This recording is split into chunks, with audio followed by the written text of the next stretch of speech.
one day, I think it was day 3, we found the first peyote. And once we found the first peyote, we found the second and the third, and then all of a sudden we saw them all over the place. Now what do we do?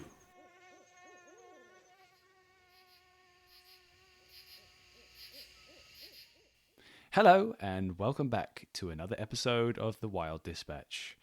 I'm Robin and I'm back with more skills and stories from the wild.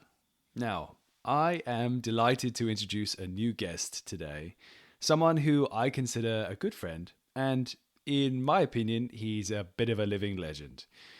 I can say that out loud confidently because I know he's also wonderfully disconnected from the digital world, so there's not much chance of him hearing me singing his praises.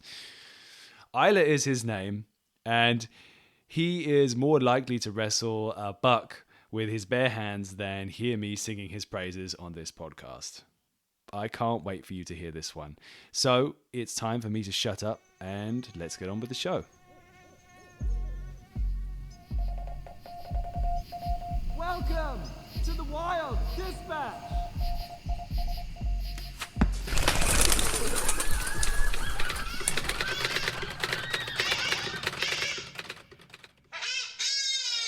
Well, okay, first of all, Ejler, you've always been known as Ejler to me. And I do not want to pronounce your name wrong. How do I pronounce your full name? Well, so I'm a child of the 50s and come of age in the 80s where a lot of people were one name icons. Madonna, for instance, is one of them. So I just want to be Ejler. But my name is Ejler Hjorth-Westh. Hjorth-Westh. Danish name. Okay. A lot of silent H's and weird J's involved. But Okay. But if you want to Google me, you Google Ejler and I come up. I mean, that's it. Because there's very few people with that name in the world. Is that even in Denmark? Yes. Okay. I always just assumed it was like, a Scandinavian name of some kind. No, there's a handful of people. And one of them is dead. That was my grandfather. I named for my grandfather. That's fascinating. Okay, so, and is it West or West? West. Okay, it's West. And it's Hjorth-Westh. Hjorth-Westh. Hjorth-Westh. Okay. Ejler Hjorth-Westh, welcome to the Wild Dispatch. Thank you. I'm very stoked. It's an honor. I'm stoked to be here, man. Thank you for inviting me. We've been friends for, I don't know, a few years now. And, well, you're a teacher at the school that my wife went to. Okay, so that was how we first connected. But the thing that we mostly talked about, because I can confess that I know very little about woodworking.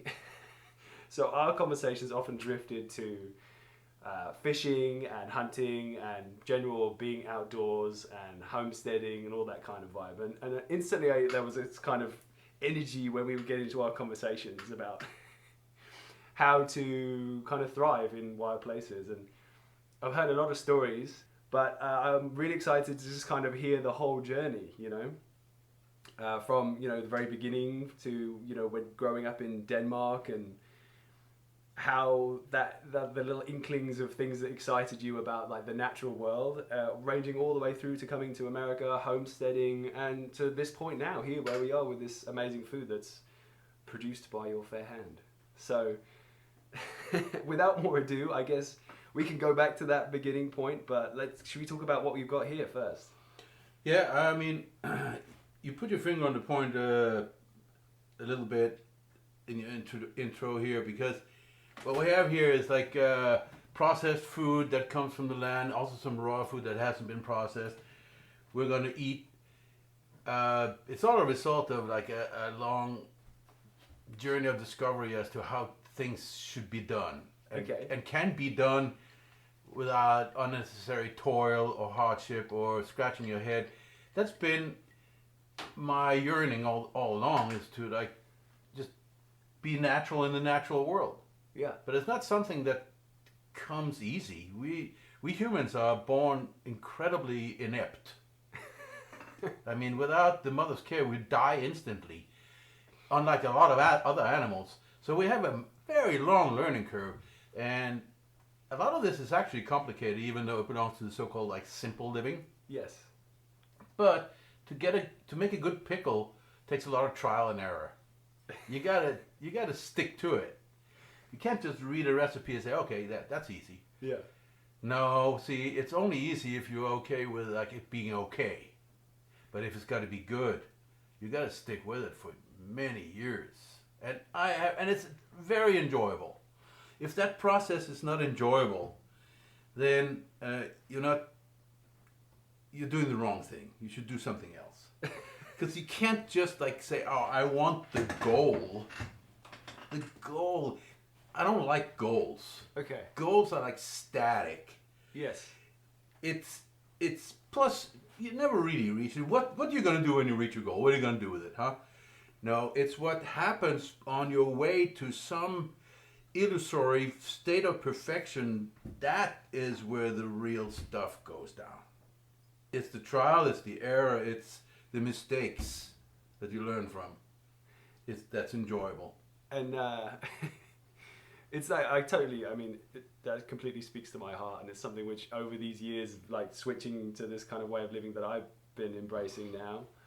Yeah, like moving into like really, and I think I've done it to an extent before, but like really learning to enjoy the process, you know, like and goals are, I guess, to some extent, you know, meaningless in some way, but it's an element of,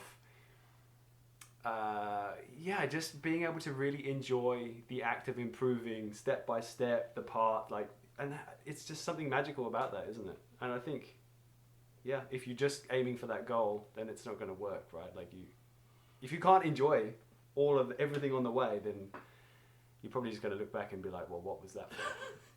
Then life's just going to pass you by doing things you don't like to do. It can't be that. If it's not the process, then there's nothing. Of course, I've had many goals along the ways. You know, one goal was to like be good enough with tools so I can build my shop. Yes. In order to build my shop, I have to go out and get a job so I can buy the building materials that I couldn't produce myself. That kind of thing. I had mini goals. Okay, I got a goal. I got to get 500 board feet of redwood 2x6s by, September. These kind of little goals along the way for the purpose of building a shop. Yeah. For the purpose of building a boat in the shop. And the boat has as its purpose for me to get fish. So goal upon goal upon goal, right? But never an end goal. Yes. That doesn't really exist. It's never like, that's the goal, now I've achieved it, the work is done. Yeah. What now? Yeah, the work is never done. No. So I'm curious. You mentioned is the pickle, is that right? Pickle. What part of the process are you at now? The long process. Okay. How This is 2023 pickles that I made about 2 weeks ago. So they have been sitting here in the brine a little bit. okay. So let's find a fork. There's this long fork somewhere, long tine fork. Oh, here it is. And I said pickle, but this was also what you were pointing to, wasn't it? Oh yeah, so this is something else. Okay. So let's just taste these pickles. Yeah, let's taste these pickles. I'm getting distracted. First, we're just gonna like taste the pickles as they are, and then later they're gonna get in contact with some other stuff. Because pickles are really meant to be like with other things, right? Yeah. So let's have a pickle. Cheers. Yeah, that's good. That's very good. It's nice. It's got the tartness of the pickle, but it's not ridiculously tart at this point. It's nice, and I'm getting some garlic and some other flavors flowing in afterwards. Is that what you were aiming for? Yeah. Yeah, I think it's a good pickle. It is a good pickle. It's fantastic. It's crisp. It's flavorful. It's round. It's got a little bit of edge. And these pickles are from, is it cucumbers? Yeah. That were grown here. Yeah. Cucumbers, onions, dill, garlic, grape leaves, pepper. I like to have something red. This always has to be something red in my life. Yeah. I don't know why, but that's just how it is. Yeah. I get it. It's a visual. I think eating is almost as much of a visual thing as it is a taste thing, right? Yeah, they go hand in hand. It's part of the process. Okay, well, give me an overview of everything. Oh. So this is a smoked rockfish that I'm unwrapping here. It's my first taste test of the second batch of the year. It's been about a month in the fridge. Yep. Which is about the right time for the flavor to congeal. It is a blue. Okay, a blue rockfish. Blue rockfish. Nice. Could even be one of the ones that we caught together. Yes, it could.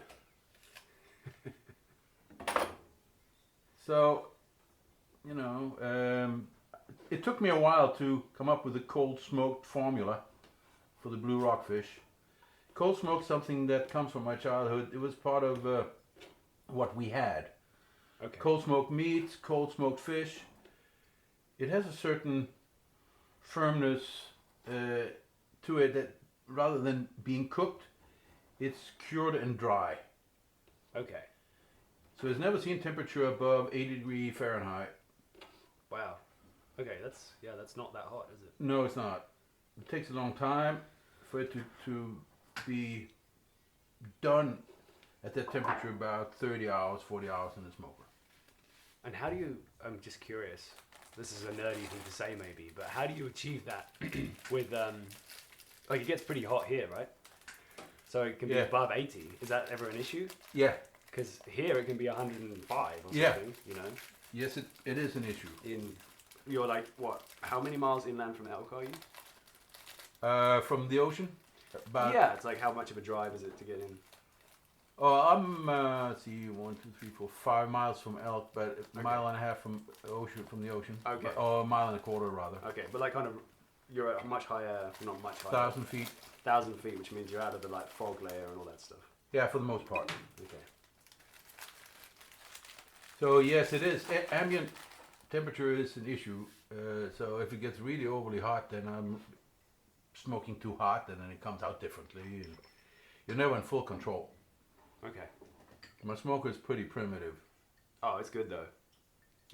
It's good. It's a piece of art. So this little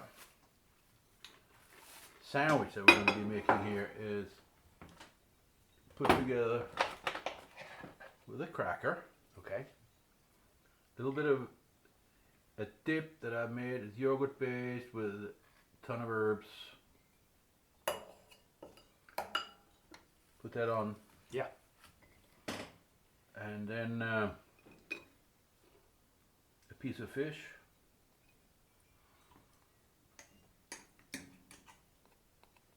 All right. And then a liberal piece of pickle. Or two. So it's kind of big flavor. Yep. It needs big flavor. Smoked fish is not subtle. Okay.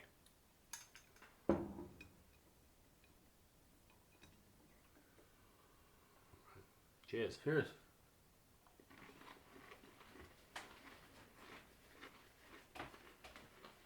Wow.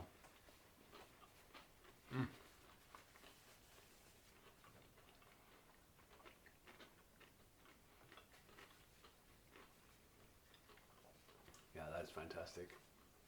Well, I'm going to do another one. Yeah. That's so good. So what sauce is this again? It's like A yogurt based dipping, it's like you can go and buy cream cheese for like $7-8 for 6 ounces. Mm-hmm. But a tub of yogurt, a dab of mayonnaise, and then herbs, Yeah. Also from the garden. salt and pepper.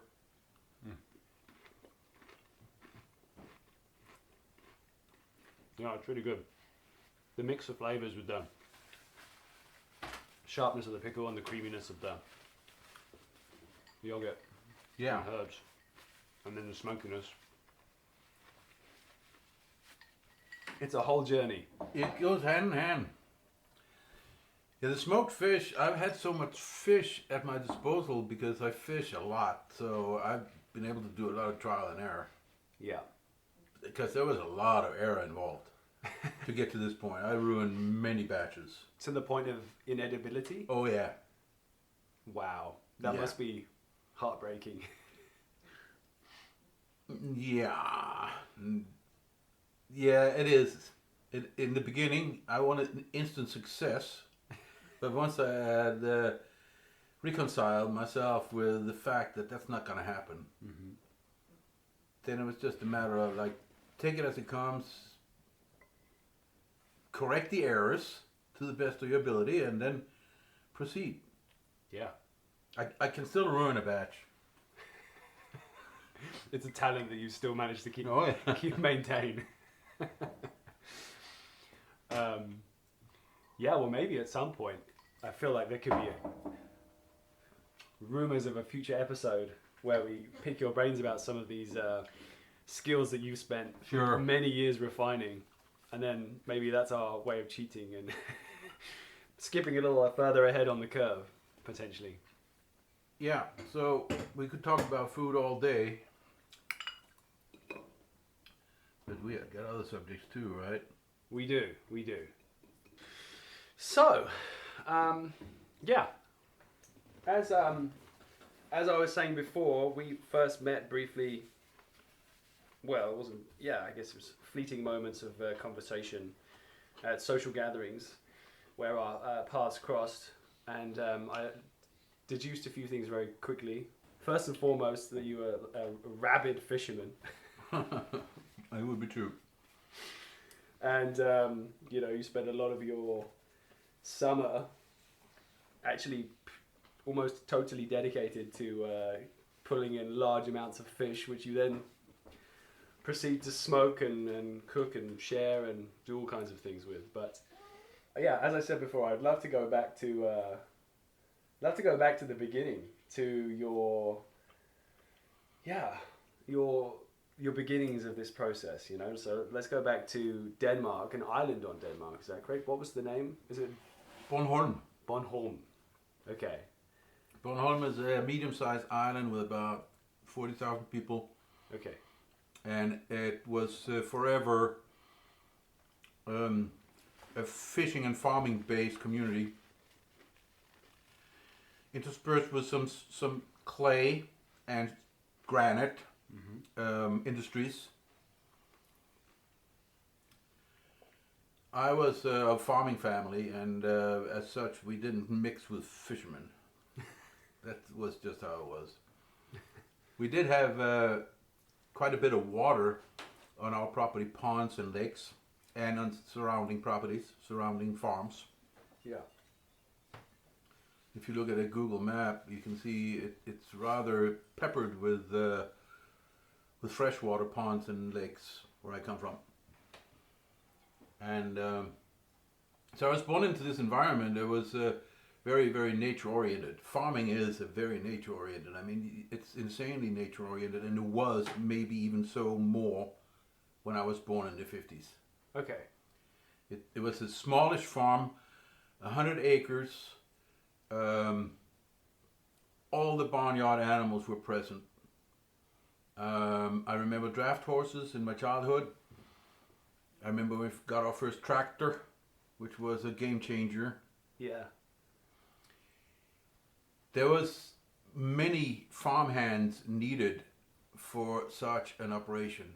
So, and we were 6 children, and so there was maids in the house. There were 4 or 5 farmhands working the farm. There was us children, mom and dad. This was a little village. Yeah. This was a bustling place. This was an exciting community. And it was all based on food. Farming is about food. Yeah. And it was pigs, it was cows, it was dairy, it was meat, it was chickens, it was eggs, it was rabbits and geese and ducks. And walking around everywhere, turkey, ugly, evil turkey toms that scared the shit out of us. And always, butchering, killing, preserving, smoking, drying, processing dairy, Yeah. packing the root cellars, non-stop process. And you were employed by all of this stuff, I'm sure, put to work from probably a young age on many of these tasks. Yeah. At first you are just like in the way, right? And you're a toddler, then you go to be in the way because you're not really useful for anything. At some point, they give you a tool. I remember when I got my first shovel.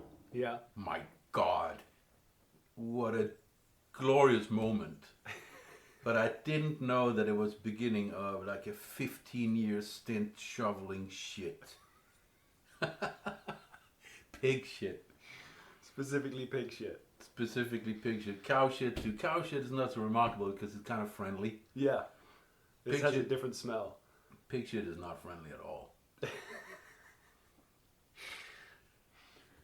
But it was a life in paradise. Absolutely. The forest, we had a lot of, the forest was enormous when I was a child. It's not really that big, but Yeah. But it's a very diverse landscape with hedges, forest, trickling streams, little creeks, ponds. Yeah. A lot of life. And aside from the farm chores, which we kids had plenty of, Yeah. and school, later on. Aside from that, my parents did not really pay any attention to what I was doing. I think I'm the second youngest. I think by the time they got me, they were tired of parenting. So I was just kind of like feral to a degree. They never knew what I was doing when I wasn't like doing what they were told me to do. Shoveling pig shit, castrating piglets, gathering eggs, bringing the cows in, tending the cow fence. All of these things that it was just something we did. Yeah. I also remember you telling me you read books as well, right? There was like a certain type of books that you read. Yeah, well, we had a library at the farmhouse, kinda library, like a scattering of books. Among them were like Tarzan and David Crockett, like Frontier Life, and books about like Stone Age life, how you eke out a living with the most basic of tools. But with these most basic of tools, you have these survival skills that are beyond really what we can comprehend today or really have the ability to do. Yeah. Very primitive, but still at the height of, at the top of the game in a way. Yeah. Fascinating. Laser focused fascination. That life. That life and those stories. That life and those stories. So you then kind of use that lens to see all the potential in the surroundings around you? Oh yeah. Yeah. I wanted to live it. Building dwellings out in the woods was something me and a few comrades were doing like on a non-stop basis. Like poor dwellings, right? Shelters. Yeah. Trying to spend the night out and freezing our asses, and by 11 o'clock we're back inside. That kind of thing. Big ambitions, but not quite the skills. Yeah. And did you also, you were trying to like get nourishment from the land as well, so you're talking about the ponds. Was it fishing that you started with mostly? Yeah. Okay. We tried to basically kill and eat anything that moved. I have to admit it, because it was part of farm life. This is what you do, you raise animals, you kill them, you eat them, process them. We want to do the same, but like the Stone Age people did. Yeah. With primitive means, trapping, making traps with what you could find. That was kind of a little bit later. It's a little bit more advanced. But the bow and arrow was real early, and I never made it work. Oh, it frustrated the living bejesus out of me, I tell you. I could never make that arrow fly straight. Oh, really? No. You never had any successful hunts with it? I never killed anything with a bow and arrow. I had to like limit my ambitions to make the arrow fly clear over our farmstead. With little consideration of who or what might What be was on the other side? No. I love that child. I forget about that. Yeah, you're like, oh, it went over, brilliant. Yeah, that's funny. So yeah, fishing was kind of the first thing, or bow and arrows, or so. What were you fishing for at first? And do you remember when you got your first rod, or did you make a rod? Well, there was some fishing gear on the farm. Okay. So I used what I could find in like the closets and here and there, stuck up under the rafters. Yeah. I had some older comrades who were more advanced at it than me. I learned a lot from them. At one point, I told my parents I needed a fishing rod. So I got some money. I don't exactly know how, because I never remember getting paid. For all of your work. No. But I got some money somehow. I think they gave me some money, and I bought a fishing rod from the local hardware store. Wow. I remember that fishing rod. And how old were you at this point? Probably about 8. Great. And well, something happened when I was 5 years old. My brother caught a very large pike. Okay. In the pond. Describe a pike to me. I'm gonna reach back here. You can take a picture of this later. Okay. But I'm gonna show you this here picture. Oh wow. That's my brother. In a newspaper article. Yeah, he got it in the newspaper. That pike is almost as big as he is. That's insane. That's a very big pike. I mean, we have pike in England, but I've never seen one that big. No, that's a big pike. Wow. So, this is my brother. He's 17 years old. I'm 5 years old. I'm standing right next to him. I wanted to be in the picture. I remember him swatting me away. Get away from me. I wanted to be in the picture. But I was with him during the whole process of catching that fish. Okay. And I have to say, it ruined my life. It totally influenced me. It imprinted my fishing mania in me. And I've never gotten over it to this day. I can only imagine. I mean, that thing comes up out of the nether, and it's significantly bigger than you are, I would imagine. Yeah, oh yeah. It's just a monster from the deep. Yeah. No wonder. Yeah, no wonder. So then that started your quest at 8 years old. No, it's 5 there. It's 5 there, but you got your rod. Yeah, so this happened next. Okay.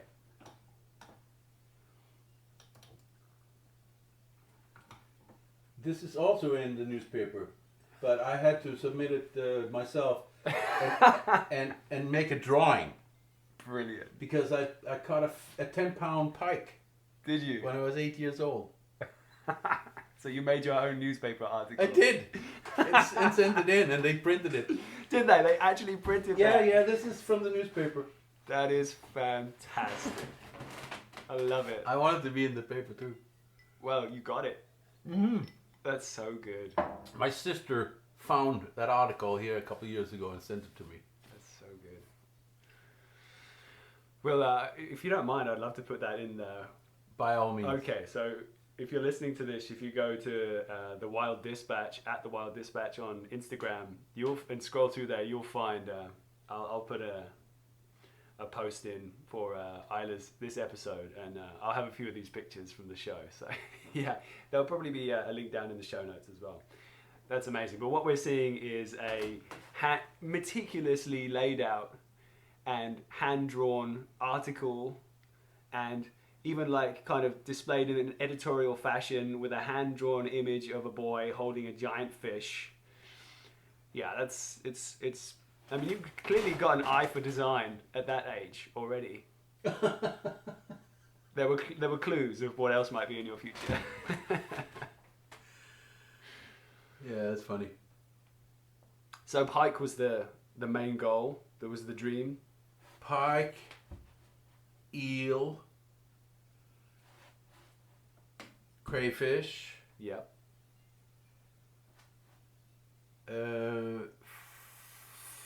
For just sheer entertainment, there was also like shad, minnow, perch, freshwater perch, a few other fish that I don't know the English names of. Some of them were easy to catch, some of them were very difficult. Okay. Yeah, the pike was at the top of the hierarchy. Also the top of the food chain in that water area, I'm guessing. Well, the best tasting was the freshwater perch. Okay. That tasted outright good. Mm-hmm. Yeah, the only one that actually did taste outright good. Unlike the eel, unless you... Oh, go on. Yeah, everything tasted like mud because these ponds were muddy. Yeah. And anything that had any long lifespan would acquire that muddiness to a degree where it was like, oh my God, this is difficult to eat. But with the eel, we could place them in a ventilated cage in the local harbor basin. Okay. For about a year. So in just salt water. Yeah. They would lose the muddiness. And they have like kind of a nature about them, means that they don't have to eat very much in order to survive. Right? That's right. The eel is a very strange fish. Mm. It can go for a very, very long time without taking in any nourishment. So that process, a year of cleaning out the muck. Yeah. And then it tastes good. Then it's royal food. There's nothing better than eel. Did you ever have any stressful situations that you're running up close to a year that container was in the ocean or in the harbor that someone else might acquire the eel that's ready? That's an unthinkable thought. No, that doesn't happen. No, No, not in a small island. no. It wasn't our cage. These cages belong to the fishermen of the harbor. Okay. It's precious spaces, you know. It's very tiny little harbors. Yeah. And not everybody could go down and put in a cage. Mm-hmm. And say, oh yeah, I'm just going to have a cage here. Yeah. No, this was something that the fishermen, this was their property to a degree. And I did say earlier that we didn't have anything to do with the fishermen. Not true. We had people who delivered fish, sold fish to the farmers, right? Yeah. So we had contact with fishermen, and my parents knew fishermen who had these cages we could place our eel. Okay. Yeah. And the eel was plentiful. Caught a lot of them. I remember there was always eel in the cages at some point. We always had eel a few times a year. Great. A dish that everyone looked forward to. Everybody looked forward to. It was a feast, not just food. Amazing. So you were fishing, and then I remember you telling me before at some point your attention also shifted to trying to hunt animals, and was it an air rifle that you first got? Yeah, I got an air rifle at 10. Okay. Yeah, that was a game changer. Was it? It was. Yeah. We were a menace. Were you the only one with an air rifle? No, me and a pal. Okay, both got air rifles at the same time. We got an air rifle at the same time. Yeah. Yeah, it wasn't pretty, but it was what it was, and we just killed and ate anything. Well, that's good. At least you ate it. Frogs. Frogs. Frogs were good. Yeah. Any bird. I know what all the birds taste like. Songbirds. I haven't ever eaten a magpie. No. No. But I've eaten a woodpecker. and a starling. And the sparrows family. Song sparrow, house sparrow, whatever. Yeah. Yeah. All in your quest to seek out this caveman life that you've been reading about. It was natural. It was what we did. It's what we wanted. Kill and eat. So you, I'm guessing then as part of that you were adventuring as well. Were you kind of going off on adventures and like with friends for days at a time, or do you always stay close to home? It was pretty close to home. We were still building shelters out in the woods. Yes. I remember our last shelter. I was probably 13, maybe. Okay. And we were 3 pals, and we built the shelter. And it was the summer. We spent all summer in that shelter. Really? All summer. Near a pond. Very productive place. It was great. You're just fishing for your food and... Not entirely. That was the year we tried banana slug. How did that go? Not very well, but we ate it. Yeah? We did. Oh, what did you do? I mean, was there anything that you did to kind of help with the consistency? Yes, we did. Okay, so it's not an appetizing creature, so we had to make it appetizing. We had to get the slime off of it. So we always had a fire. There was a fireplace. We had a live fire outside. Yeah. So we always had ashes. So we took a couple of slugs and we introduced them to ashes, cold ashes. Okay. And with that, we actually got the slime off. Really? Yes. Wow. Like pack them in ashes, and I mean, they're so slimy. They are. Unbelievably slimy. Unbelievably slimy. And then we kind of butchered them. So all that was left was really the skin. Yeah. And then we cooked the skin over the fire. Carefully. You don't want to overcook it. No, well, it would just there's so little left, right? It would just turn into charcoal. Yeah. It wasn't very good. But we ate it. More than once? No. But I remember it. I bet you do. Yeah. Brilliant. We had a couple of stutter starts where we can't eat that. There's some trial and error, like there always is. Yeah. Brilliant. So you expanded your horizon. Well, I mean, it sounds like you tried everything, all the birds. Yeah. At what point then? I mean, you were doing this for your childhood. Yeah, right. And then you started to grow up. I guess hunting and fishing continued. And your ambitions grew. Hunting and fishing continued, but then it turns into something else. Right now it's the 22 caliber and shotgun, and good rod, good reel. Mm-hmm.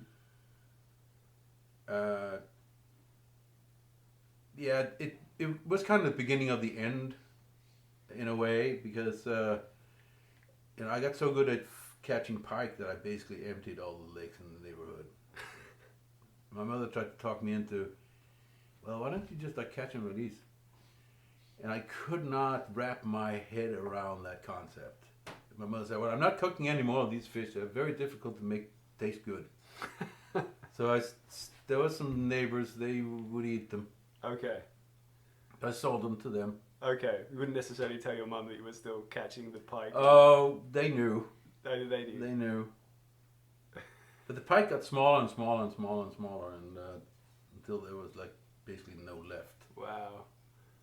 I guess you learned your own conservation lesson at a young age. Damn it.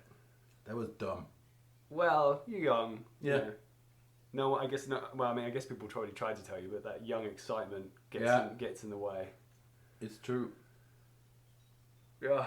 So, yeah, it sounds like you were having this wild, adventurous life throughout your childhood. Yeah, childhood. But at what point then did your adventures in your backwoods no longer satiate your, your spirit to travel and see new things? Well, there's some transition there when you start growing up and you become a young adult and you get some other interests, and certainly one of them was like reading and education. I love going to school. Yeah. And the outdoors life, this life on the farm had taken a serious turn away from wholesomeness to like industrialized monoculture. Okay. And it's like, yeah, sure, there was a lot of toil in the previous incarnation of agriculture. Like less efficient. Less efficient, a lot more labor, and when mechanization kicks in, then all of a sudden there's also a change in the whole economics, and the price drops, and you got to be more efficient. There's like a push for efficiency, and the price of farmhands go up. It's like, okay, now we got to buy machines. Yeah. So fewer people, more machinery. Much more monotony, sitting on the tractor all day, every day, all that kind of stuff. It was like, it wasn't very much fun. Yeah. Farm life was not very much fun anymore.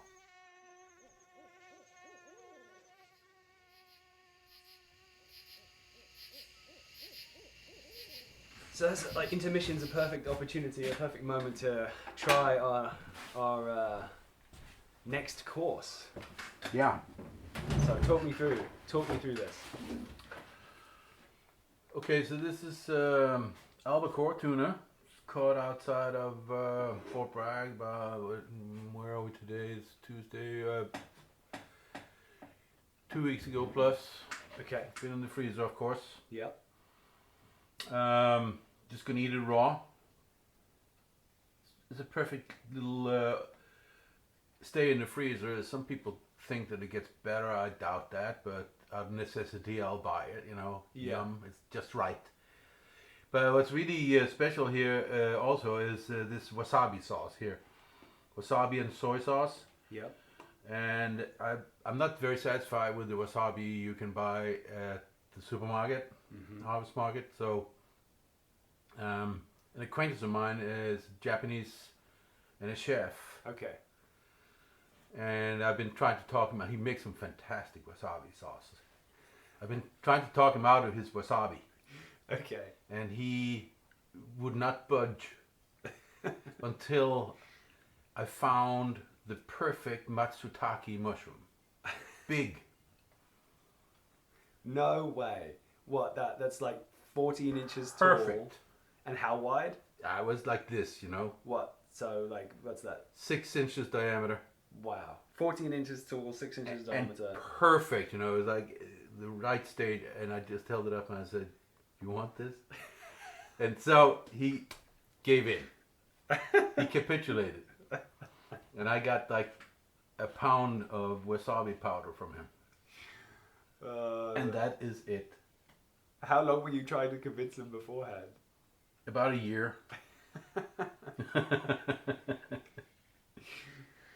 Oh, well, I guess that makes it all the more delicious when you finally get it. Yeah, you bet. So I need to get some crackers here. That's so good.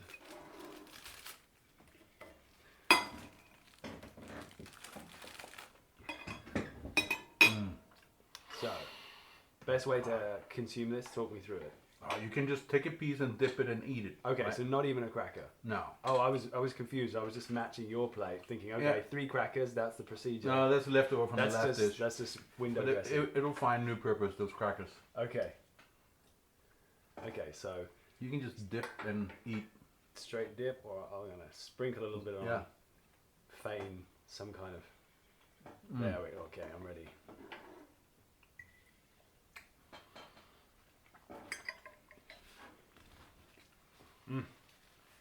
Wow. That just melts in your mouth. Yeah. It's good. That's unbelievable. It's very good. The spice level is like just right. Yeah. I'm gonna just have to have another one of those right now. Right now. So you caught this just now. You were recently, or was it someone else on a boat that came and brought it to you? This tuna. No, I got it. Oh, you got it. So you've been out fishing for tuna already. Yeah, once. It was a gentlemanly trip. We didn't go very far, and we only got 5 fish, and we were 3 guys and 4 actually. And so I just got a loin. Yeah. What's a loin? A loin is one of the 4 Quarters. of a fish. Yeah. Okay. So you can imagine. I mean, I'm lucky enough. I've been fishing for tuna once and had quite a good day. So I had a crash course in processing. I think 7 or 8 tuna up to 30 something pounds, and Quite a chore, huh?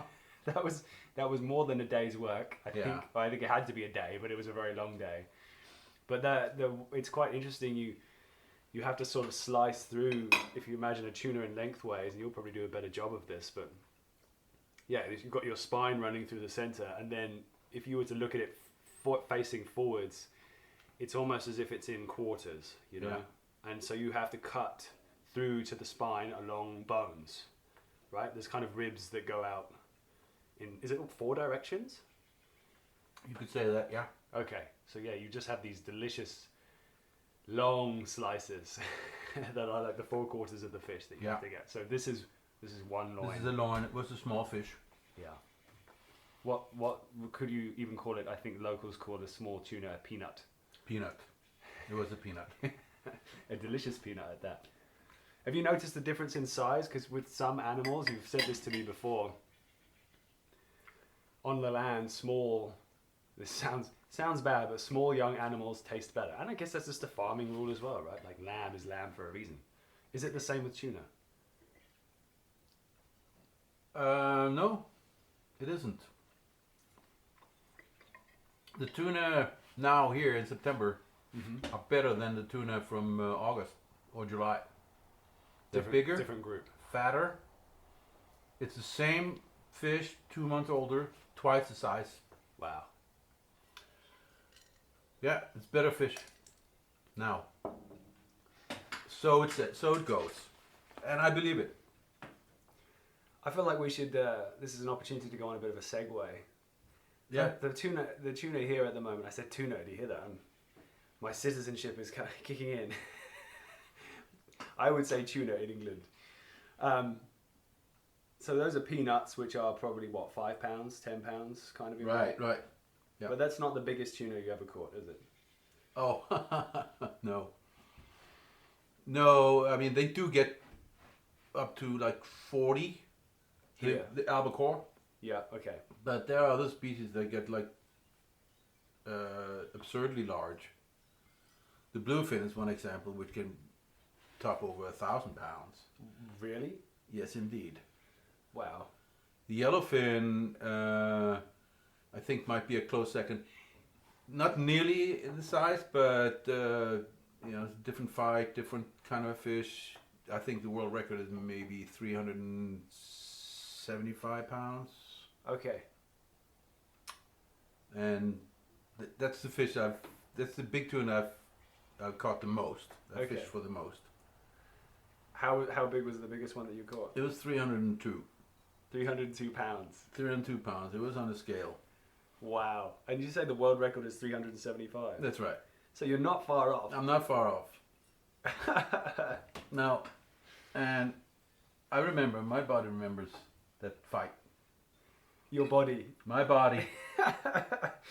How long was the fight for? I lost track of time, probably about an hour and a half. Okay. But you run into several degrees of desperation and exhaustion during that hour and a half. Amazing. So what's the kind of process? I don't even have a frame of reference for that size of a fish. But you're using big gear, big powerful rods, yeah, right? Like strong short line with short rods, very very stiff, power, very strong, large reel. Yeah. strapped into a harness where the rod is resting here. In your like pelvis kind Yeah. of area. Okay. On a plate that spans from thigh to thigh. Yeah. So the force is downwards, and then you have a belt around your waist, high on your waist, and you're strapped into the reel. Yeah. So you have kind of a triangular.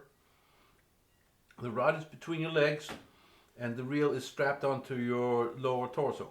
Okay. And you can basically let go. And the it's rod will stay. And it's a stable tripod arrangement. Like a giant fishing strap on. A giant fishing strap on. Couldn't resist. With 300 pounds of pure force at the end of the line. That sounds like an exciting way to spend your time. Yeah, it conjures up some endearing images, doesn't it? It does. So yeah, an hour and a half is done, and you bring the thing in. How many people with gaffs did it take to pull this fish up? 3 people, 3 gaffs. Three people. The 2 deckhands and the skipper comes down and each put a gaff in, and then in it comes. Wow. And you are done. Spent. That's a happy moment. Yeah, Yes, it is. I can only imagine. Wow. So then you're kind of done for the day, right? Or is there a limit? Or you just keep fishing?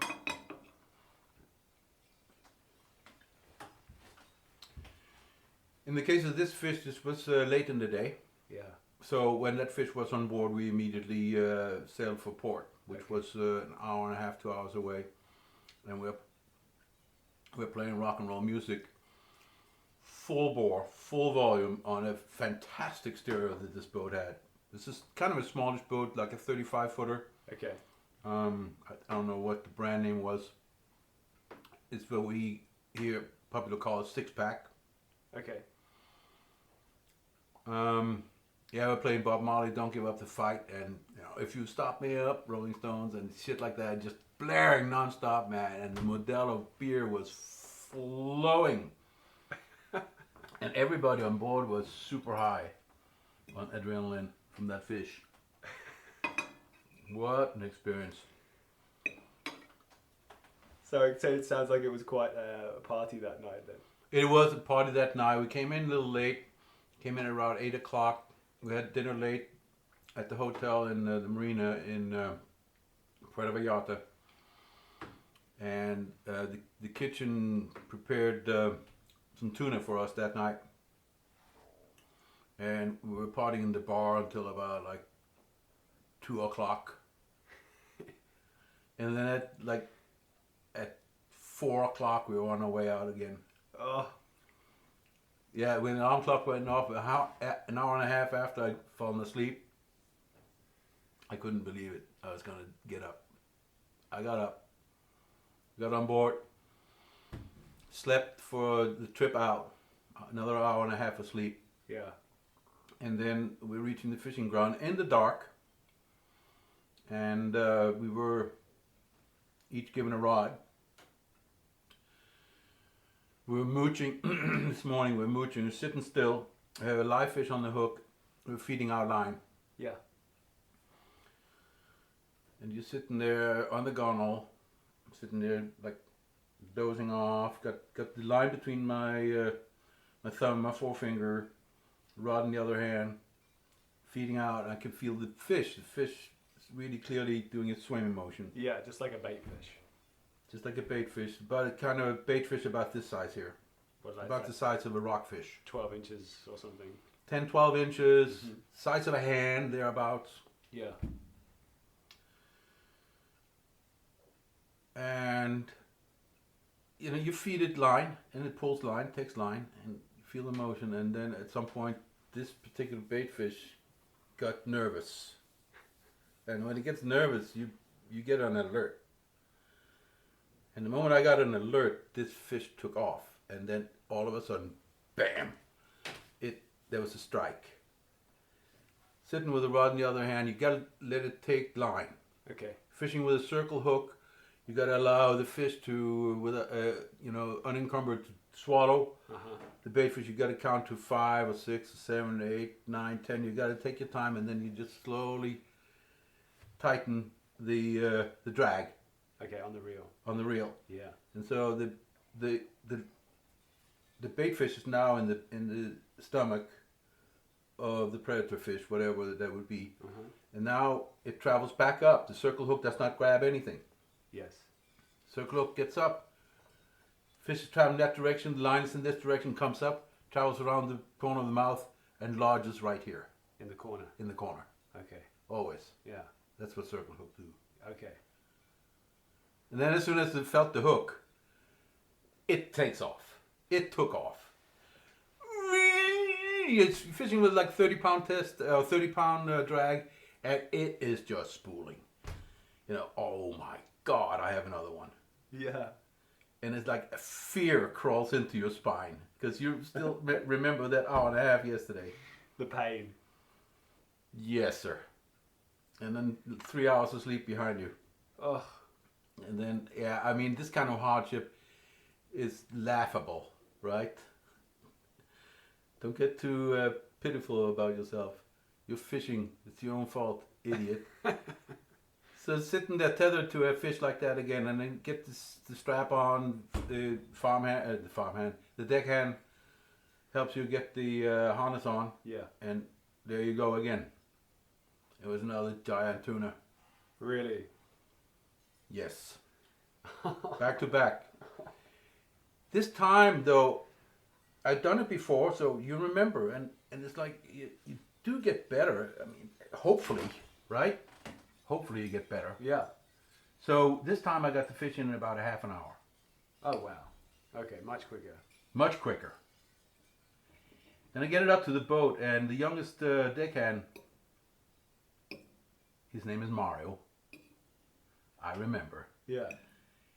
He puts the gaff in it in the wrong place. Oh, no. Yeah, he puts the gaff in the tail. Oh. You're not supposed to do that. He puts the gaff in the tail, and the fish goes completely ballistic. And it's like, it looks like a helicopter. I'm standing. I'm pulled back a little bit from the gunnel to make room. Yes. For the gaff man. Yeah.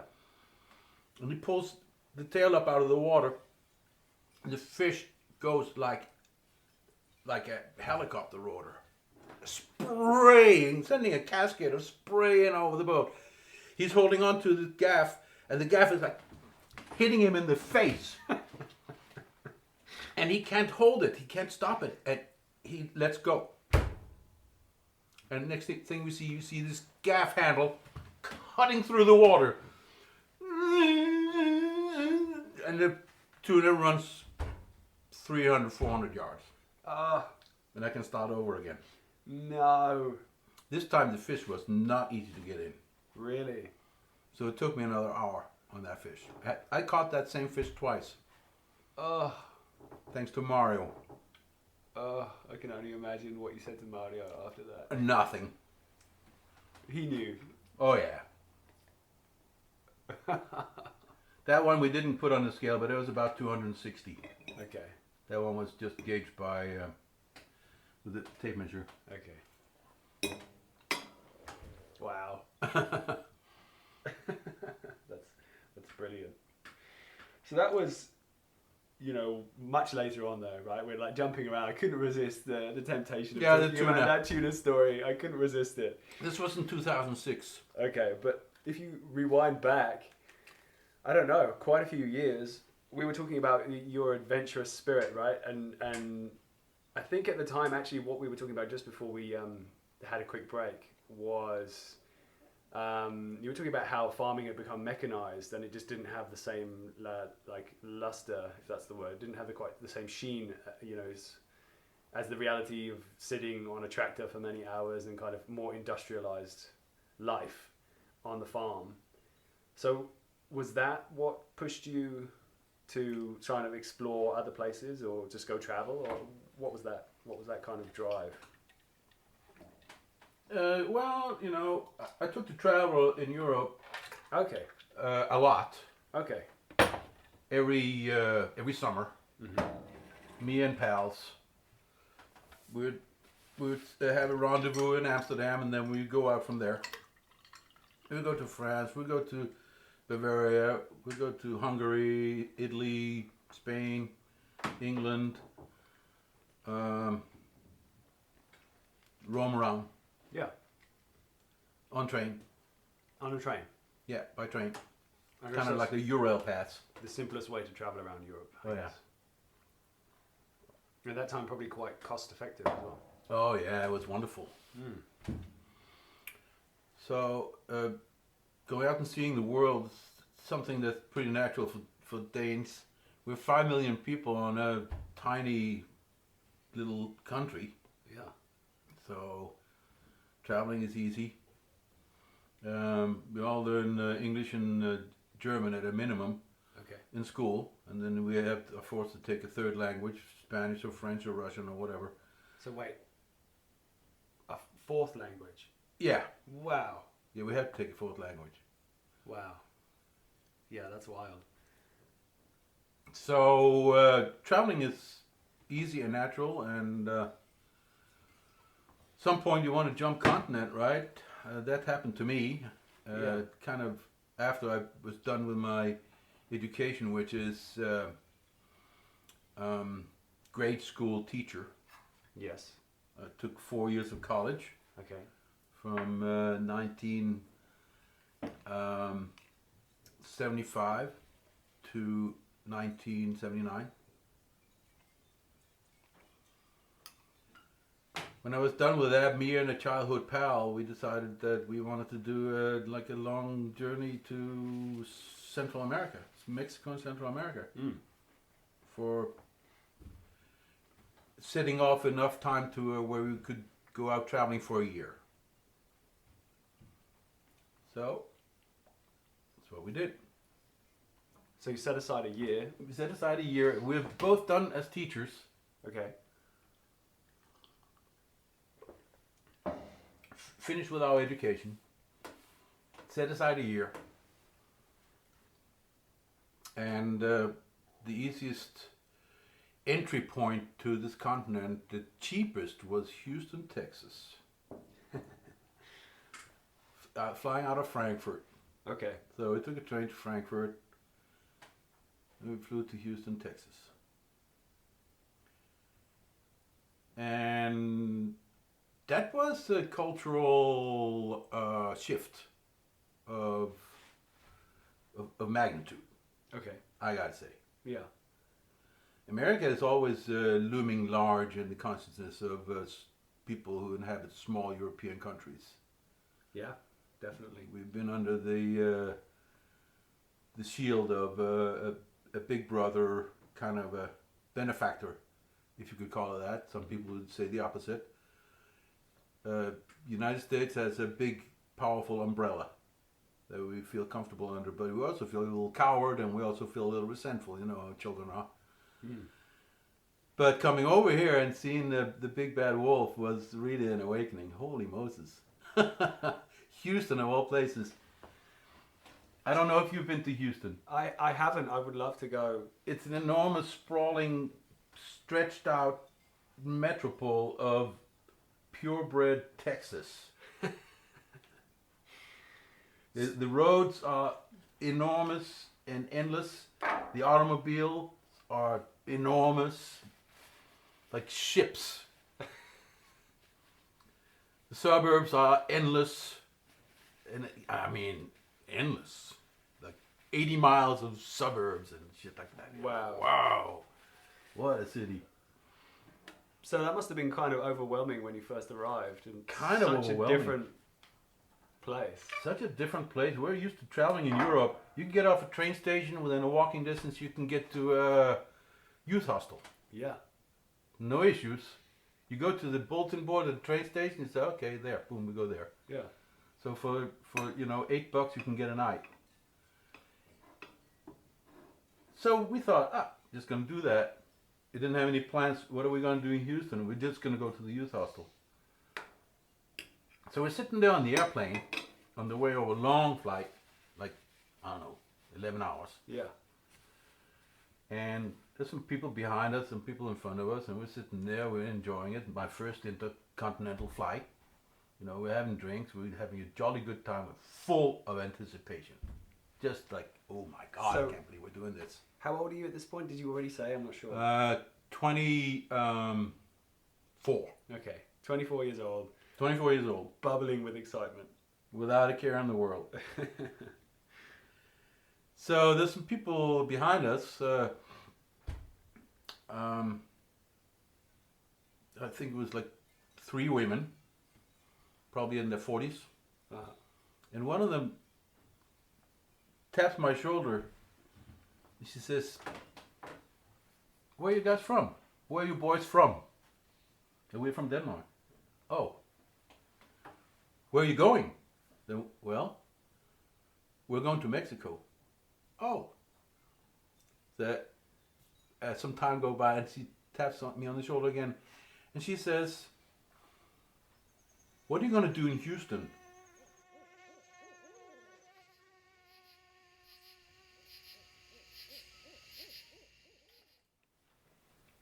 I'm just going to say one thing here. Say. Okay, we're on the next course. Yeah, it's a very humble course, really. It's just a matter of taking a cracker and putting some fresh vegetables and, in this case, tomato and cucumber, together with this little dish here that I've prepared, a garnish, if you will. Okay. Pesto. Great. So I put a little pesto on the cracker. Okay. Pesto loves tomato, or maybe it's the other way around. I don't know if it matters. A happy couple. Very. Pesto, tomato, a few slices of new young cucumber, and a pinch of ocean salt. So, everything again is still like grown from the garden. Award-winning vegetables as well, may I add. There's how would you describe? It's the Boonville, The county fair. the county fair. Yeah, a hokey affair that my wife and I have participated enthusiastically with. Almost everything you see here has won blue ribbons at the county fair. So That's why it made it to the table. Yes. I take that as a compliment, either. it is so hokey, Oh no, but but it's so entertaining. there's nothing more entertaining than eating some of this food. I have to say, knocks my socks off.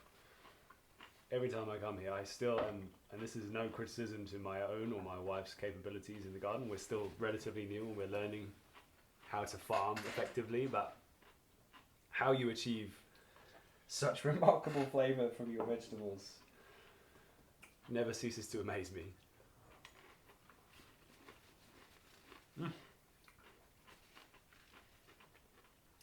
That is divine. The salt comes from the rocks out here at on the coast. Okay. So how does that work? Well, at a certain time of year, you go out there and you find out where salt water has pooled on in crevasses on the rocks that are well above the high tide line. It's basically the spray of the last winter storms that collect. Because there are some big old storms. Yes, there are. And so you find out where the water collects, and over the summer the water evaporates and creates this crust of salt that I go out and scoop up, take it home. So you just chip away at it, you know, because I can imagine it like gets pretty like grubby. There's like other bits of particle matter or whatever. It's not, doesn't look dirty in some way. It's just because the stuff you've given me before is like pure white. It looks amazing. No, well, you know, I'm sure there are unwanted elements, But if you're a little careful, you come away with clean salt. And it is an incredibly flavorful salt. I've come to the point, I'm really spoiled rotten, I've come to the point where I can't even use other salts.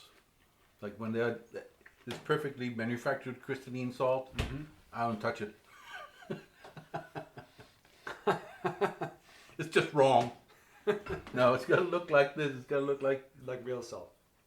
Like real salt. Yeah, it's incredibly flavorful. Wow. Yeah. So, we digress. Yeah, we another did. one of these wonderful culinary distractions. Yep. So I think we were at the point of moving to your first step. You had been traveling in Europe, and That's then right. you reached further over to America. We're on our landing way to Houston. Houston, Texas. Yes. You Yes. met a woman on the plane. That's right. In your highly social fashion, making friends already on the plane over. Yeah. Yep. And she poses the question, what are you guys going to do in Houston? And I said, oh, I don't know. I think we're going to take a bus downtown and find a hostel. Yeah. Oh, she says.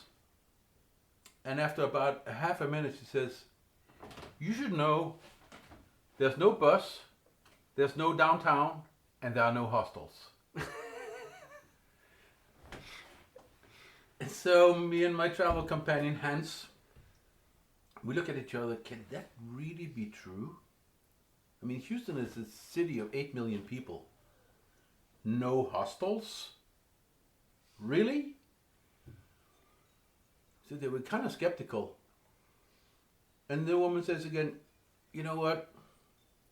You guys are lost. You don't know anything about this place. Can I offer you a ride? Can I take care of you? She clearly had pity with our naive, know-nothing attitude. Yeah. Like as if we were children. So she really felt quite protective all of a sudden towards us. Yeah. And, I don't really mind being taken for naive because sometimes it's really true. And sometimes it's a really good kind of a thing to irradiate, to radiate out from you that you're a vulnerable person, don't harm me. Yeah. And I think it creates an openness in other people. her motherly instinct clearly kicked in our case. Yeah. So she says, you can come and stay at my place. I have some empty rooms in my house for a couple of days until you get your act together. Mm-hmm. So we talk about that. Jesus, what an offer. Well, we can't turn it down. So she says, but there's one caveat.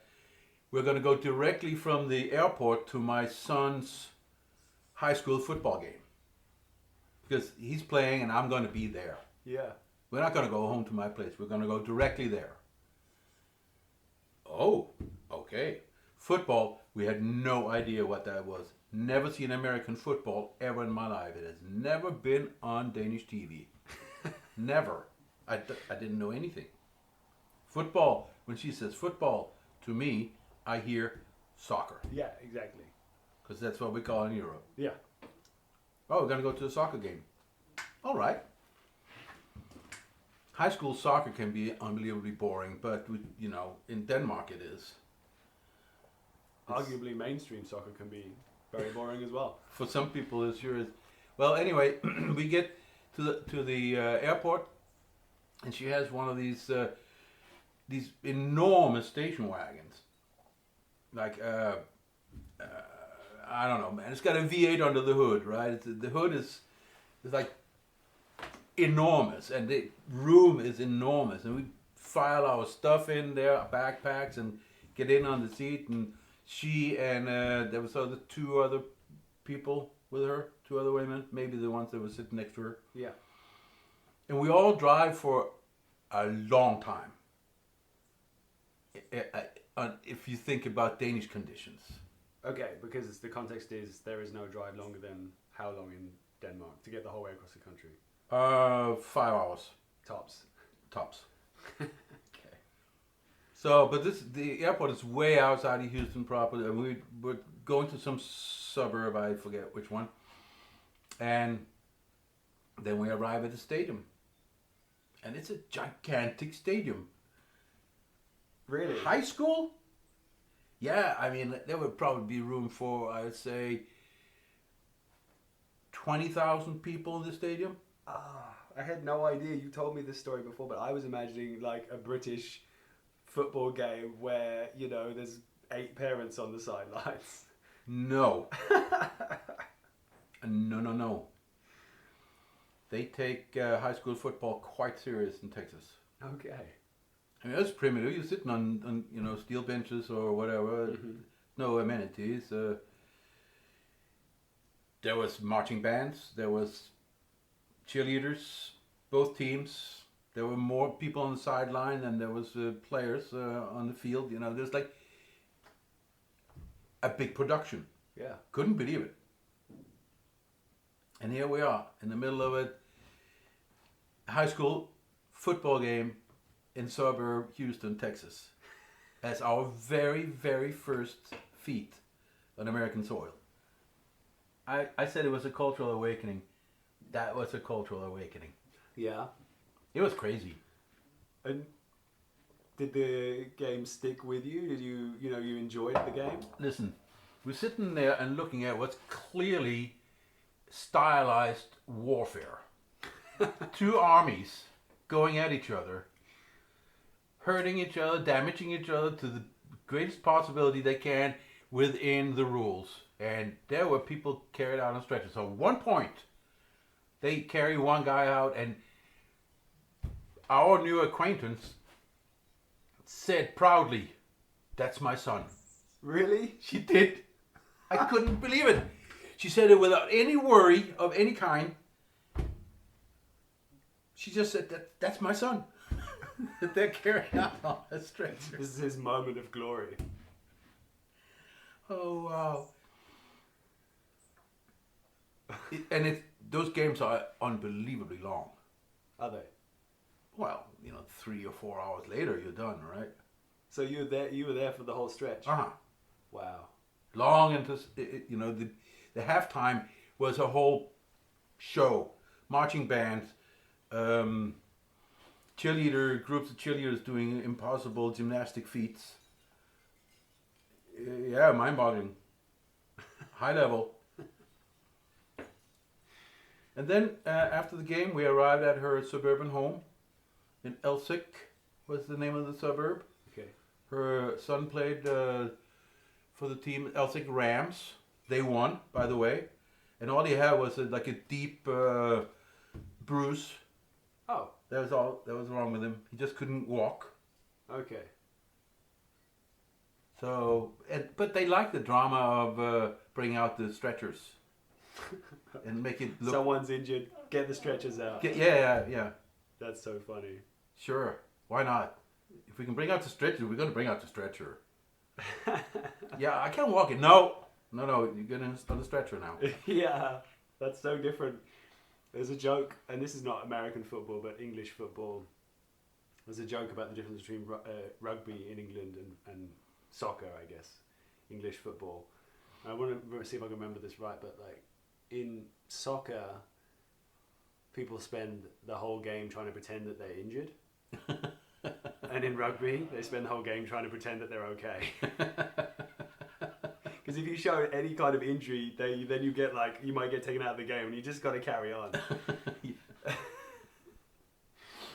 But I digress. Yeah, so you finished the game. Yeah. The injured son is the star of the show. Yeah. But he was actually it was just a flesh wound. Yeah.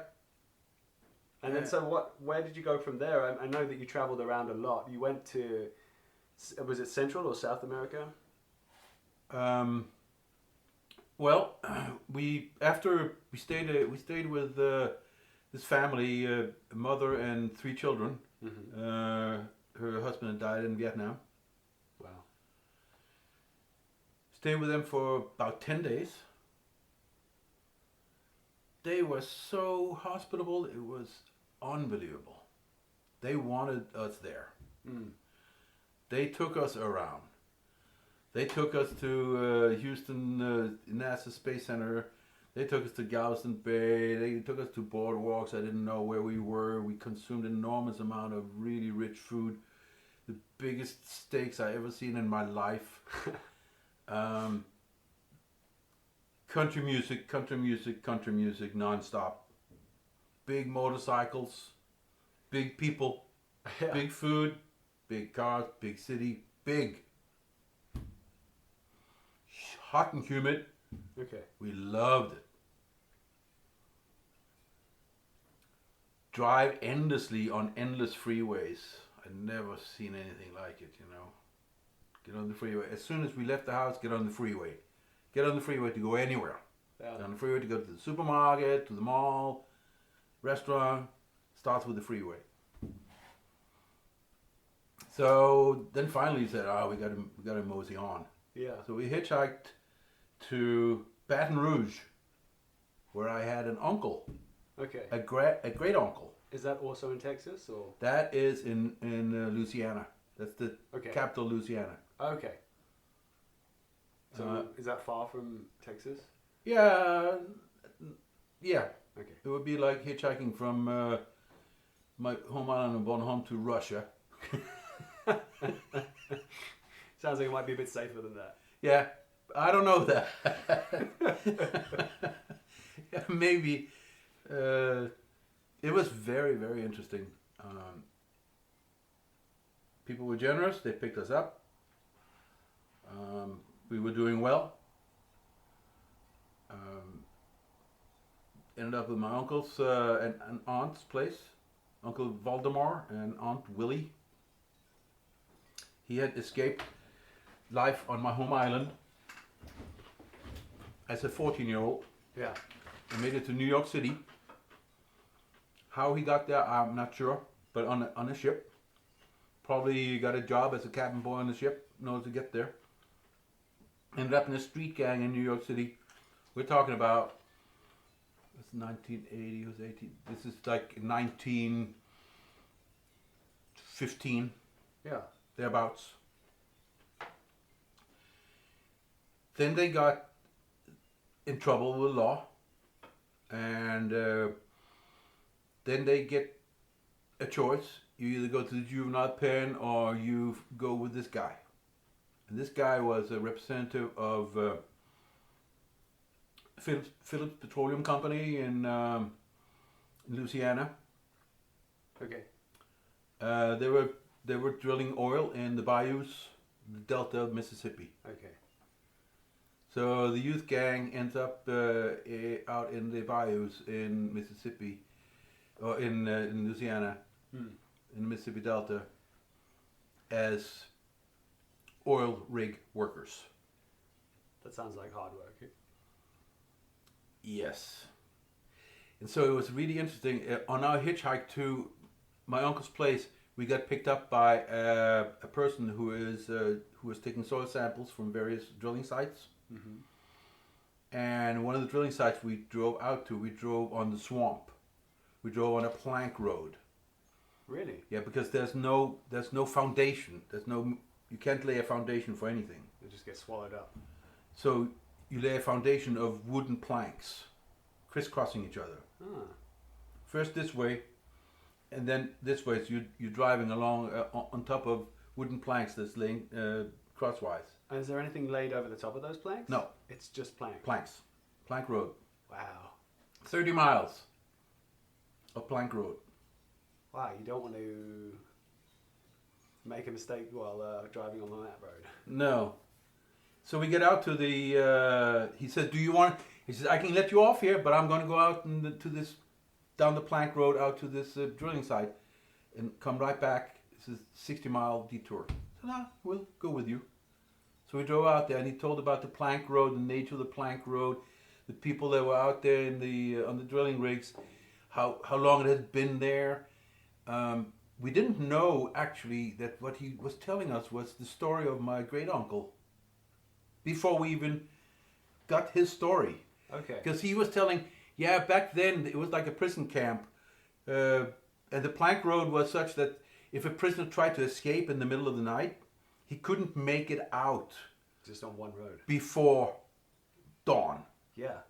So in the morning, the foreman would be driving out and picking up runaways to bring them back to labor camp, because they were under contract. These young kids, my uncle, when he was picked up on the street in New York City, he was forced to sign a contract. That contract bound him for 10 years. No. He was there for 30. Really? Yes. He worked his way up. He became a bigwig. Because he had brains. He wasn't educated worth shit on my home island as a child. But he had the wherewithal. He became an engineer. And then he moved into Baton Rouge proper and became and ran a power plant, a major power plant for the city. And that's how he was. He was retired chief engineer of the power company when we showed up. Yeah. Leading quite the good suburban life. Yeah. So did you stay there long? We stayed there for about a week. They too were like overwhelmingly generous and hospitable, but we were getting antsy. So we got back on the road and hitchhiked our way now back into Texas. We are the same people that the woman took pity with in the plane, Yes. like naive, Yeah. green. Yeah. And we do dumb, naive, green stuff. But we never really get in trouble. Almost. What kind of stuff did you get in? Well, see, that's exactly what I'm talking about. I mean, how far do we go? You know, countless times. Yeah. I mean, asking a cop to see his sidearm because you've never seen a handgun that big.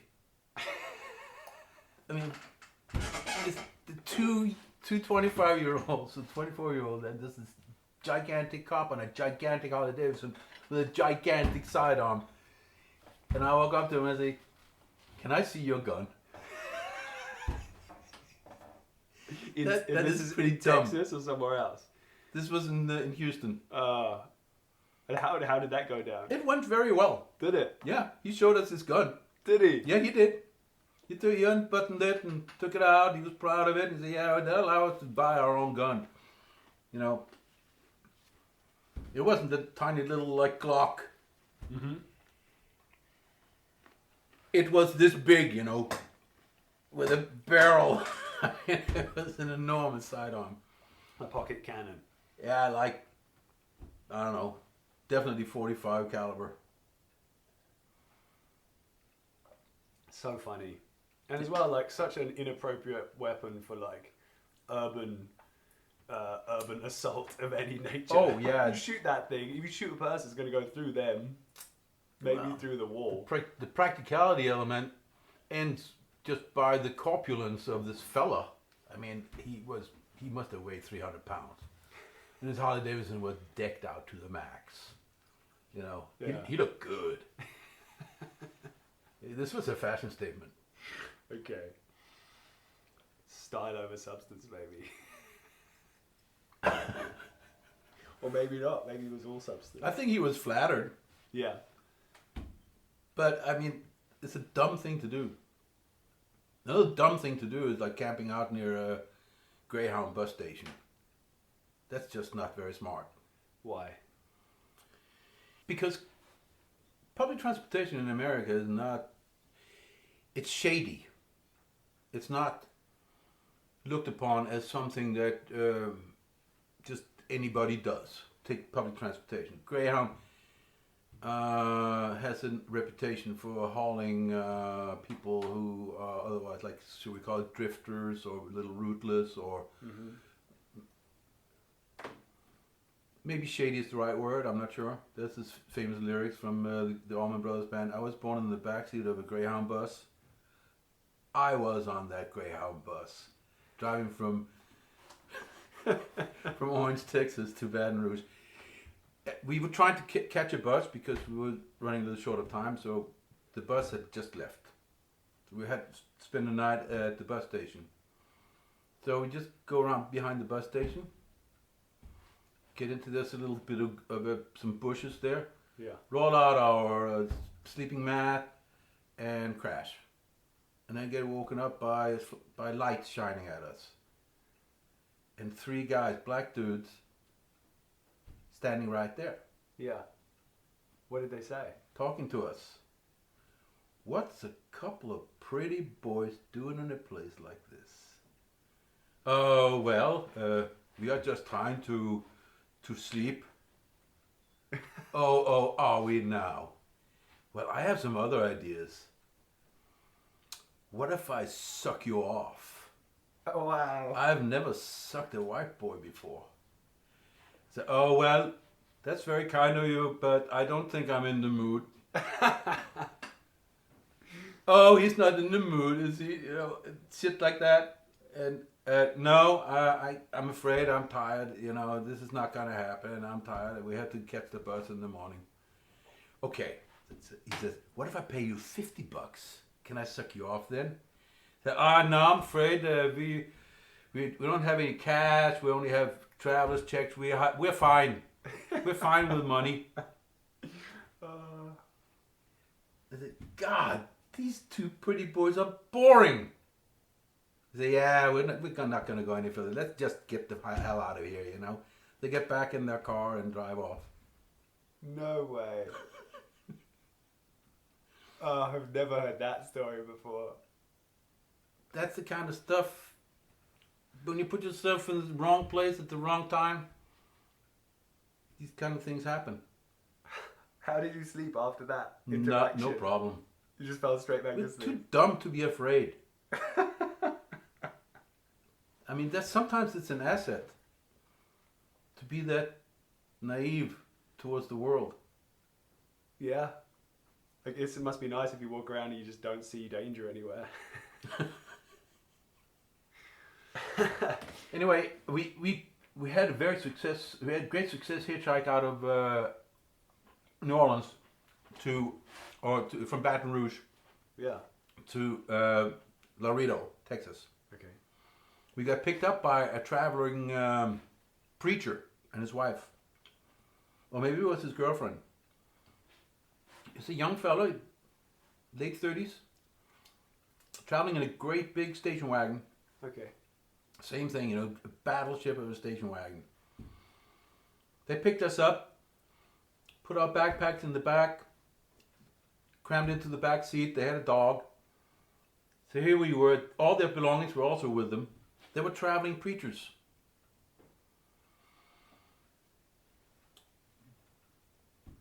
Right now, their name, I don't remember their names. Wonderful people. I think her name was Allison, and he had a good name.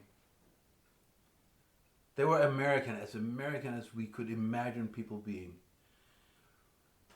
And they say, "Where are you going?" "We're going to Laredo." I said, "Oh, well, too bad. We're going to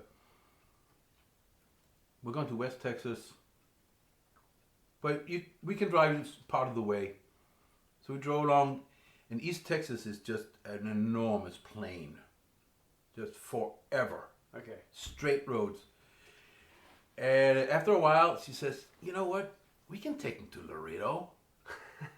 I mean, it's like 600 miles, right? Away or something like that. Like a detour. A hell of a detour. Yeah.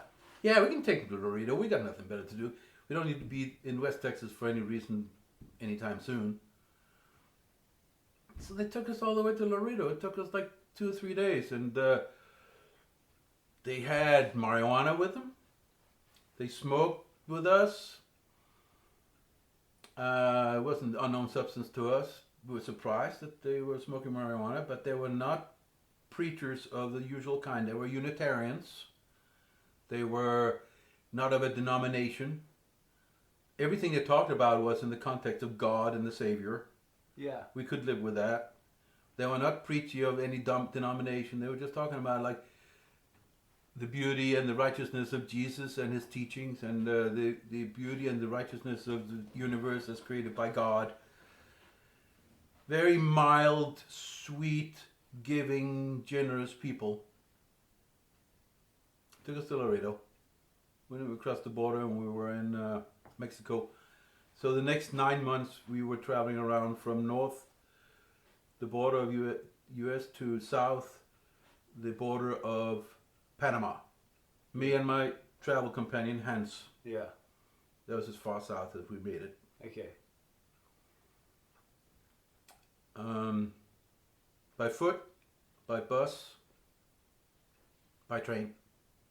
So what we did here, I traveled with hook and monofilament from home. Oh, you did? I did. So you always had a fishing rig in your pocket? Always had plenty of hooks. Just a bit of terminal tackle. Just ready to go at any moment. Yeah, that's right. We were very set on not being on the so-called gringo trail. We were trying not to stay on the hostels where everybody goes. Yeah. We had a travel guide with us, Thomas Cook's International Travel Guide, which is probably still available online. But back then it was like a tome this big that we had bought, and then we just tore the Central American pages out of it. So there's hundreds and hundreds of pages, this Nope. thing. It's like a doorstop, as you call it in England. The whole world. The whole world. The whole world. Wow.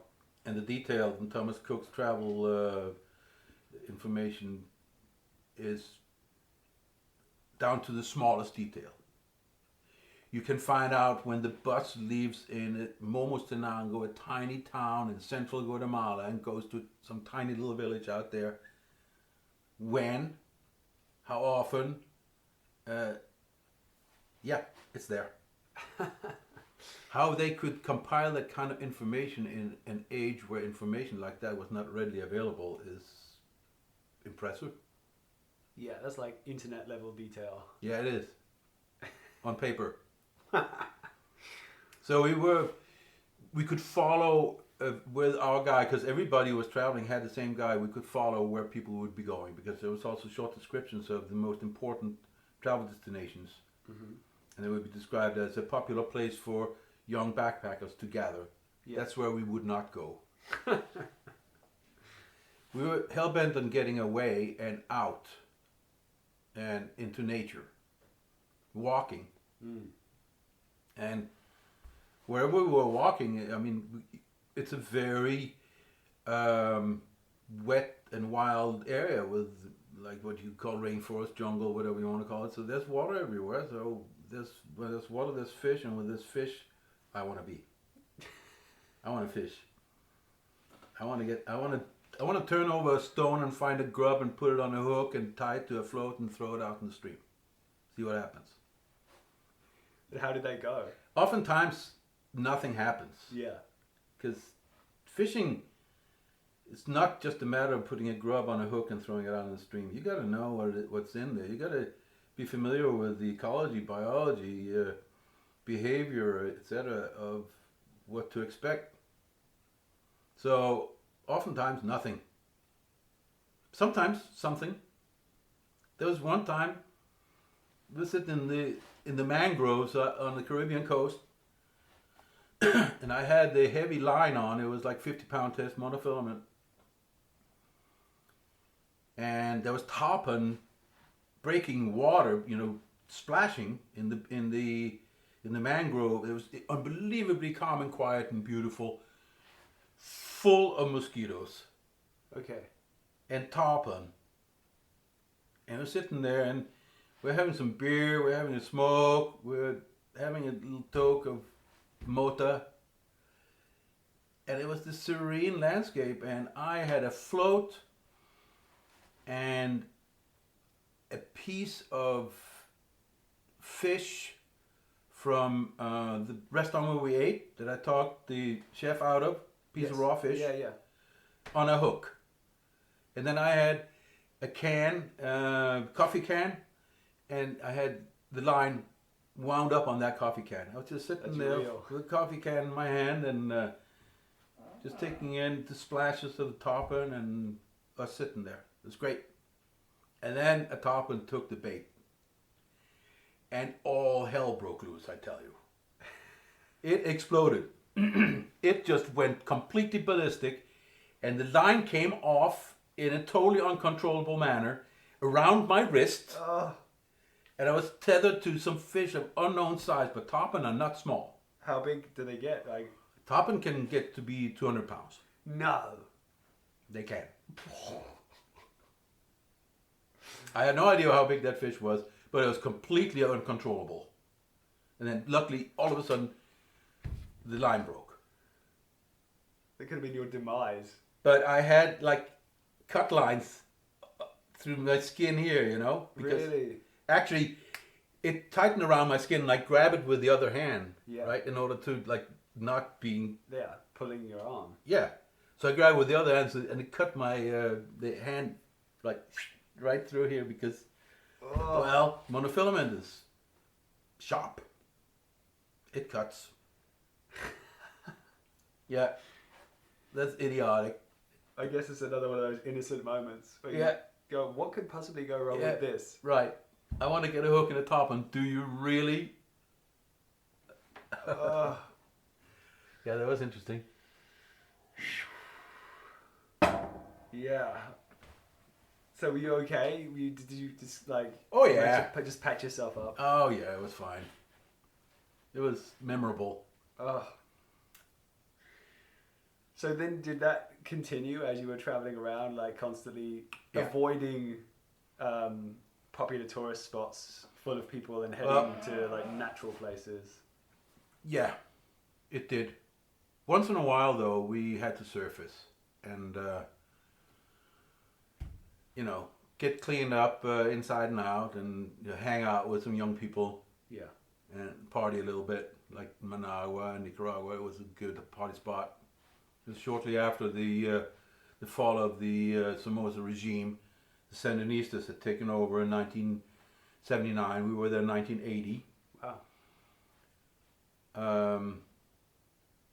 There was a lot of young people, Europeans, there, and the rum was flowing. It was great. The food was great. It was fun. In Mexico, we met up with a guy. We were out chasing. We were searching for peyote. And what's peyote again? Remind me. Is that Peyote is a hallucinogenic cactus. Okay.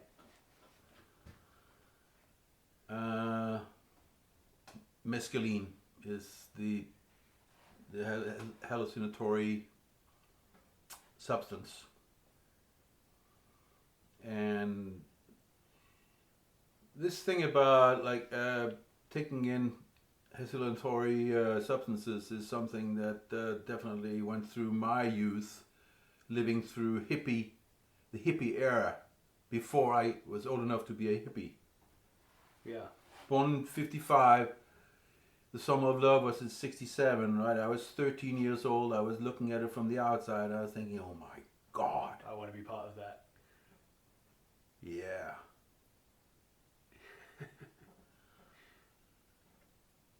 So when we'd read Castaneda. You know, Castaneda was a popular mind-altering author. Carlos Castaneda, A Different Reality, A Journey to Ixtlan, what was the name of Don Juan's teaching? The Teachings of Don Juan. Have you heard about those titles? No. Pretty popular, kind of pulp, supernatural reading. Both me and my travel companion had read about that. And he describes in great detail meeting with peyote, meeting with mescalito. Getting under the influence of mescaline and communing with the universe on a totally different level. We wanted to do that. So it's not straightforward. You have to work for it. You have to really like try real hard to like not put yourself in bad situations, which we really didn't do.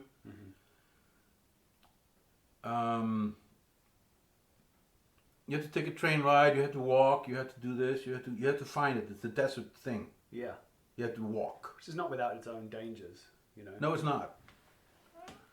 You have to walk. You have to get away. So we did. Walked out in the desert for days. Just walk. What did you do about water? We had a lot of water with us.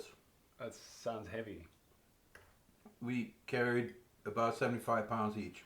Of water? No, Okay. in our backpack I was going to say. Yeah, that's a lot. altogether. I mean, each on our shoulder. Probably, I don't know how much water we had. We had a bit. Mm-hmm.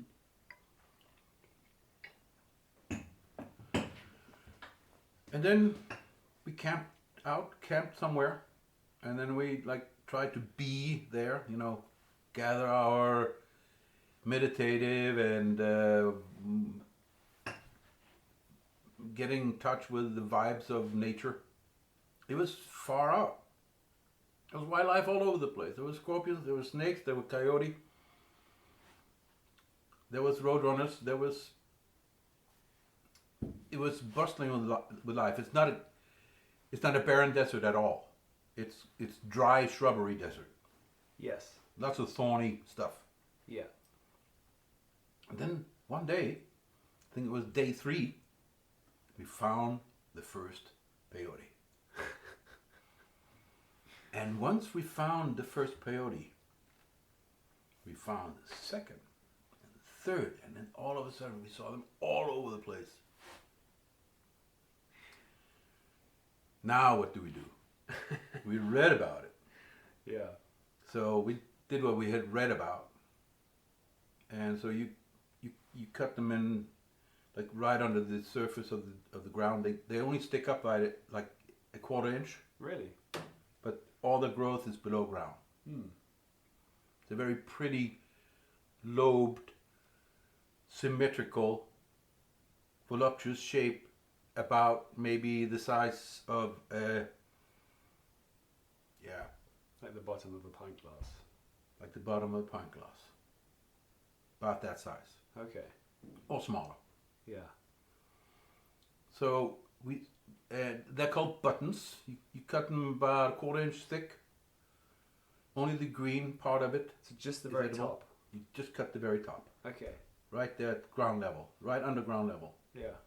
So we got about like 6 or 8 of those buttons. Took them home to camp. Took a bite. It's almost inedible. It's really bad tasting. So you didn't have to do any like preparation to it or anything. You just eat it raw. That's what we did. Okay. We had somebody had told us that it helps having orange juice to kind of wash it down. Yeah. Orange, not just juice, just orange. Okay. So we each had a couple of oranges. So we take a bite and take a slice of orange. Oh, God, you know, and we make a real effort to swallow this substance. It was very difficult. It's hard to describe the taste as other than abhorrent. Everything that's wrong with the flavor was wrong with this substance. It was bitter, rank, slightly putrid. I don't know what other words can come up with, but those are definitely true. And there's probably a few more words to describe it. But you remained determined. We were. So we ate these 3 buttons each, I think. Did you? Okay. Yeah. Well, you'd read a bit about dosage levels or... We hadn't been able to really find out exactly the dosage levels. So you just were like, let's just have it all. Yeah, right. Go for broke.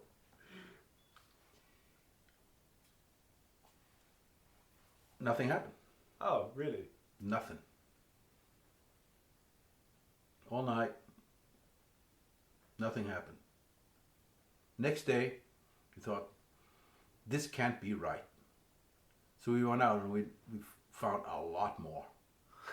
Found like 20 buttons. And then we took it home and then we ate those. And my pal Hans barfed twice, and that just made him even more determined. Yeah. Shit, I barfed it all up. Now I gotta eat it again. Not that, but now I gotta eat some more. So we went and found more. Yeah, went out and found more. Okay. Night fell. And it was a super clear night. And there was no moon. It was very, very dark. That night, we both traveled to other worlds in the universe. It kicked in. Holy shit. What a ride. And in the background were the sounds of coyote. We could hear like 360 degrees all the way around us. We could hear in 3 dimension. We could see the universe in 3 dimension. We could walk out of the 3-dimensional space we were into a whole different dimension. It was a ride. And I can imagine, like, I remember the first time I heard coyotes in a pack, that distinct noise that they kind of make, like it was like a kind of slightly horrifying noise. Did that affect your mood? It had nothing but love Really? in it. Really? Nothing but love. There was a complete community between the coyote and us. Absolute harmony. Same creature. We are the same. We are one. Everything that was around us was a part of us, and we were a part of it. We were just dissolving ourselves into like molecules or atoms and just like belonging. And it was a joyful experience. It was fantastic. It lasted for a week. A week? I'd say. So you were tripping balls for a week in the desert? I don't think I'm over it yet.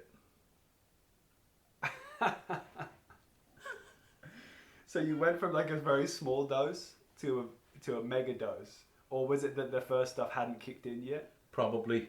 And then you just like quadrupled down Yeah. on something that was already enough. Yeah. That's like a, what do they call that? It's like a Hail Mary dose, or what's it called? Wow. Yeah. So thankfully you were still here, so you had enough water, and you know, you managed to survive out there despite, I mean, I guess you had like in some way logical thought, you knew what was going on, you just felt like We were not lost at all. Ultra part of the world, part of the environment you're in. We were eminently functional. Just loving it. You bet. Yeah, we walked around for about, we went back to the town and got some supplies and walked back out. Not in the desert this time. We walked up in the mountains. The train station where we got off is at the foot of a silver mining mountain range that is full of ghost towns. Because it's been depleted. There's nobody living there anymore. Abandoned, but they was very wealthy back in the day, and they dug dwellings into the cliff sides and churches and town squares, and you know, was carved out of the mountain sides. And we just walked up there, found the old trails, walked in perilous places, and settled down in what was once a dwelling and stayed there, and it was magic. While sounds surreal. Really high on peyote. Yes. And did you find any more? No. You just like that one dose? That was it. 1.2 doses or whatever it was. That was enough. That was it. To keep you sailing. Yeah. For some time. weeks. Wow.